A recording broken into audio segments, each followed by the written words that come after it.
पाठ 15 मुंह मांगी कीमत।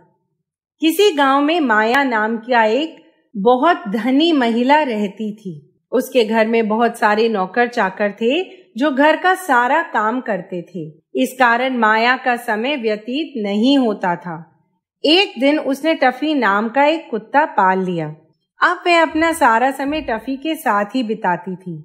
वह उसे बहुत प्यार करने लगी तथा टफी भी उसके साथ रहकर बहुत खुश होता था।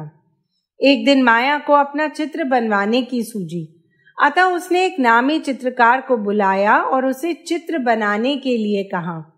कई दिनों की मेहनत के बाद जब चित्र बनकर तैयार हो गया, तब चित्रकार ने माया को फोन किया और कहा, मैडम, आपका चित्र तैयार हो गया है, आप कल आकर उसे ले जाइएगा। ठीक है, मैं कल आती हूँ, माया ने उत्तर दिया।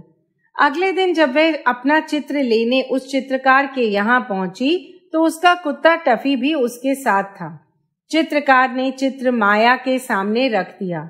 माया ने अपना चित्र टफी को दिखाते हुए कहा, टफी डार्लिंग, यह देखो मेरा चित्र, और जरा बताओ तो कि यह कैसा बना है। कुत्ता भला क्या बोलता। उसने चित्र देखकर अपना मुंह दूसरी तरफ कर लिया। यह देख माया नाराज हो गई और उसने चित्रकार से कहा, मुझे नहीं चाहिए यह चित्र, क्योंकि इस चित्र को देखकर मेरा टफी नहीं भौंका। इसका मतलब है कि उसे यह चित्र पसंद नहीं आया। यह सुनकर चित्रकार को बड़ी हैरानी हुई, परंतु अपनी बुद्धिमानी का परिचय देते हुए उसने तुरंत ही माया से कहा, कृपया आप थोड़ी देर के लिए बाहर बैठें, तब तक मैं इस चित्र की कमियों को दूर कर देता हूँ। उसके बाद आपका कुत्ता इस चित्र को देखकर जरूर भौंकेगा। यह सुनकर माया टफी को लेकर कक्ष के बाहर चली गई और बाहर बैठकर चित्र ठीक होने का इंतजार करने लगी। थोड़ी देर बाद चित्रकार ने माया को कक्ष के भीतर बुलाया। भीतर घुसते ही माया का कुत्ता टफी चित्र देखकर भौंकने लगा। टफी को भौंकता देखकर माया बहुत प्रसन्न हुई और चित्रकार से बोली, वाह, लगता है कि अब आपने मेरा चित्र ठीक कर दिया है।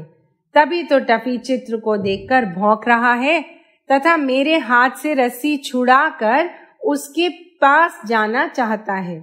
मैं यह चित्र लेना चाहती हूँ। बताइए इस चित्र की क्या कीमत है? मैं आपको मुंह मांगी कीमत दूंगी।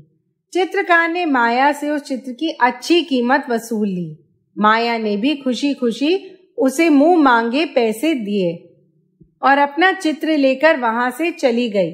उसके जाने के बाद चित्रकार को बहुत हंसी आई, क्योंकि उसने चित्र में कुछ भी ठीक नहीं किया था, बल्कि उसके पीछे एक बड़ा सा शीशा रख दिया था, जिसमें अपनी ही तरह का दूसरा कुत्ता मालकिन के चित्र के पीछे खड़ा देख टफी भौंकने लगा।